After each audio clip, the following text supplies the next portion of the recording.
किस्त नंबर 8 दोस्तों, शुरू करने से पहले चैनल को लाजमी सब्सक्राइब कर लें। उसे खूबसूरत कहा था तो उसका रवैया बदल गया था और मुझे यकीन हो गया कि औरत वाकई तारीफ की भूखी है। लेकिन मैं भी चाहता था कि वो अगली बात अब खुद करे, और मैं जानता भी था वो ज्यादा देर चुप नहीं रहेगी और कुछ बोलेगी, और जब बोलेगी तो मुझे कोई ना कोई पॉइंट मिल जाएगा। मैं भी उस लिए चुपचाप गाड़ी चला जा रहा था। जैसा मैंने सोचा था वही हुआ, और 2 मिनट से भी पहले वो बोल पड़ी। बात सुने। मैंने गाड़ी चलाते उसकी तरफ देखा तो वो खिड़की से बाहर देख रही थी। मैंने पूछा, हाँ फरही, क्या बात है?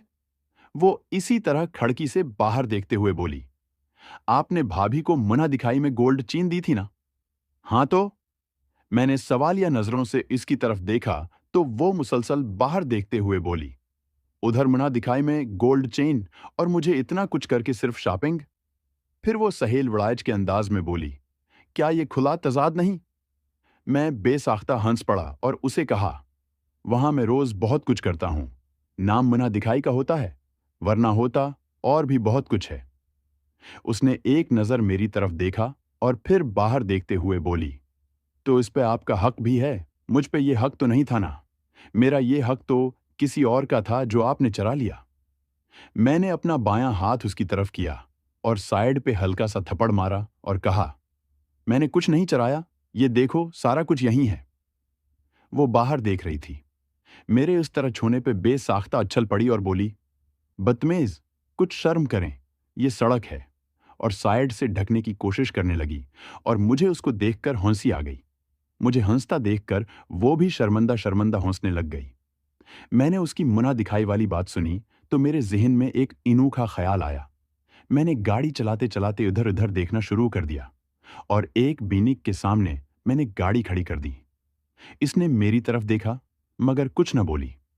मैं गाड़ी से नीचे उतरा और एटीएम मशीन के पास पहुंचा और 50,000 रुपए निकलवाए। पैसे लेकर मैं गाड़ी में पलटा और बैठते हुए 50,000 रुपए उसकी गोद में डाल दिए। इतने पैसे अपनी गोद में देखकर वो हैरान होते हुए बोली, ये सब क्या है?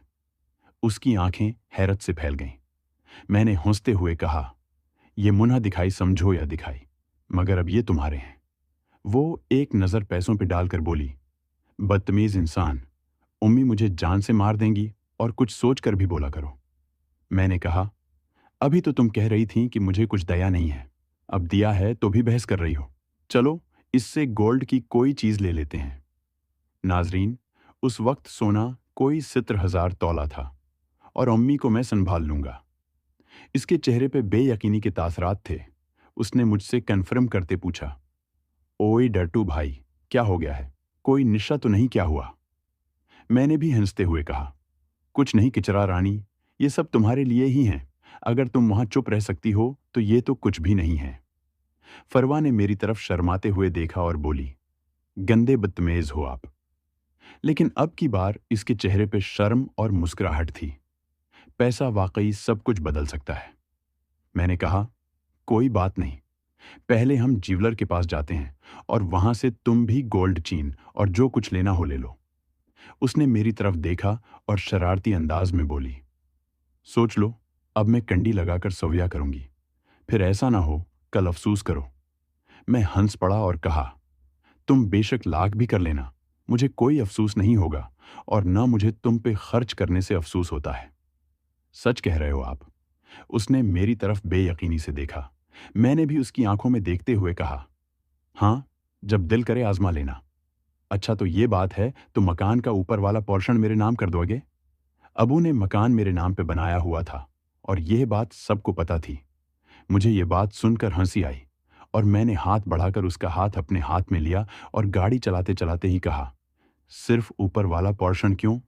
मैं सारा घर तुम्हारे नाम कर देता हूं, इसमें क्या है यार? फरवा की आंखें हैरत से फैल गईं, मगर वो कुछ न बोली और चुप हो गई। मैंने भी जब उसे जज्बाती होते देखा तो फिर कहा, फरही, तुम जो भी मांगोगी तुम्हें मिलेगा। मैं तुम्हारी कोई बात रद्द नहीं कर सकता। और साथ उसके हाथ को हल्का सा दबा दिया।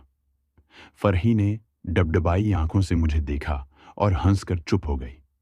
इस सारी गुफ्तगू के दौरान हम मार्केट में पहुंच गए और मैंने एक जगह देखकर गाड़ी पार्क की। उसने भी पैसे उठाकर अपने बटुए में डाल लिए। मैंने गाड़ी रोकी तो वो नीचे उतरने के लिए दूसरी तरफ मड़ी तो मैंने हाथ बढ़ाया, लेकिन उसने कोई रिएक्शन न दिया और गाड़ी से नीचे उतर गई। मैं भी गाड़ी बंद करके बाहर निकल आया। मैं गाड़ी से बाहर निकला तो फरवा, जो मेरा इंतजार कर रही थी, चलती हुई मेरे पास पहुंच आई और वो थोड़ी उलझी हुई लग रही थी, जैसे कुछ कहना चाहती हो। मैंने उसकी तरफ देखा और पूछा, हाँ गड़िया, क्या मसला है? वो अपने हाथ दूसरे हाथ में मरोड़ते हुए मुझे एक नज़र देखकर फिर आंखें झुकाकर बोली, भैया, ये गिफ्ट ऑन नहीं, मना दिखाई बहुत ज्यादा है। अम्मी शक करेंगी और मुझे डांटेंगी। आप फिर सोच लो हम उन्हें क्या बताएंगे। मैं एक लम्हे में समझ गया कि उसके अंदर भी इस बात का डर है, तभी हचकचा रही है। मैं हंस के करीब हुआ और कहा, पागल, अम्मी को यह शक कभी नहीं होगा कि कुछ मुना दिखाई है। अगर तुम नहीं बताओ तो उन्हें क्या पता? मैं कह दूंगा मैंने खुद दिया है तो वो कुछ नहीं कहेंगी। अब उन्हें यह तो नहीं पता कि मैं तुम्हारी किट्टो जनती ऊंची पहाड़ी देख चुका हूं। आखिरी बात मैंने थोड़ी मजाक के अंदाज में कही, जिससे वो बेसाख्ता सरख हो गई और जेर लब बोली, बहुत बदतमीज और गंदे बच्चे हो आप। मैंने उसे दौकान की तरफ बढ़ने का इशारा किया, लेकिन उसने निचला होंठ ऊपर वाले होंठ में दबाते, चेहरे पे मुस्कुराहट लाते हुए सर को दाएं बाएं इनकार में हिला दिया। मैंने चेहरे पे सवालिया अंदाज लाते हुए उससे पूछा, अब क्या है? वो थोड़ा करीब होकर बोली, मैं आपके आगे नहीं चलती, आप पीछे से घूरोगे। मैं थोड़ा शरारती लहजे में बोला, अब सिरे बाजार नहीं, घर जाकर आराम से देख लूंगा, तुम बेफिक्र रहो। उसने भी हंसते हुए कहा, बदतमीज, मैं जूती से मारूंगी। मैंने कहा, जान ले लो, चाहे तुमको किसने रोका है। वो भी हंस पड़ी और बोली, हम राह में क्यों खड़े हैं भला? मैंने कहा, तुम मुझसे छिप रही हो, कई और देख रहे होंगे। ये सारी बातें हम हल्की आवाज में कर रहे थे। वो मेरी बात सुनकर जल्दी से जेवलर की दुकान की तरफ बढ़ गई और पहली बार उस लिबास में मैंने उसे पीछे से देखा। बलाशबा वो बहुत हुसैन लग रही थी। बिल्कुल अलग अलग हिलते पहाड़ नजर आ रहे थे। मैं उसको देखते देखते इसके पीछे दुकान में दाखिल हुआ। हमें देखते ही एक दरमियानी उम्र के बंदे ने कुर्सी से खड़े होते इस्तकबाल किया और हमें सलाम किया। हमने भी जवाबन सलाम किया तो उसने आगे बढ़कर फरवा के सर पे हाथ फेरा और कहा, सदा सहागन सलामत रखे, बहुत खूबसूरत जोड़ा है, बहुत अच्छा। क्या वालदीन ने जो तुम लोगों की जल्दी शादी करवा दी? और उसने हमें कुर्सी पे बैठने का इशारा किया। इसकी ये बात सुनते ही फरवा ने जल्दी से मेरी तरफ देखा। इसका चेहरा शर्म से सरख हो गया था। मैंने आंख का एक कोना बलका सा दबाकर उसे इशारा किया। फिर रस्मी गुफ्तगू के बाद मैंने इन अंकल को कुछ गोल्ड चेन दिखाने का कहा। अंकल ने गोल्ड सेट जिसमें बहुत सी चीन थी हमारे आगे रख दें। मैंने फरवा को इशारा किया तो उसने एक गोल्ड चीन उठाई और कहा, मुझे ये पसंद है।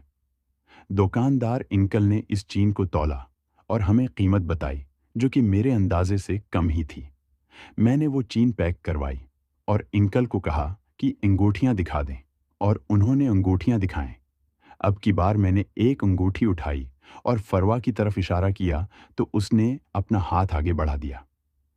मैंने उसके हाथ को देखा तो मुझे बहुत अजीब लगा और एक लम्हे के लिए मुझे आंखों के सामने होना के पतले हाथ और कमजोर अंगलियां नजर आईं और दूसरी तरफ फरवा के मोटे खूबसूरत हाथ और मखरूती अंगलियां। मैंने उसका नर्म व नाजुक हाथ पकड़ा और उसको अंगूठी पहना दी। इसके चेहरे पे शर्म के तासरात थे। अंकल ने ये देखा तो बोले, माशाअल्लाह बेटी बहुत प्यारी है, ये जो भी पहने इस पर खुल उठता है।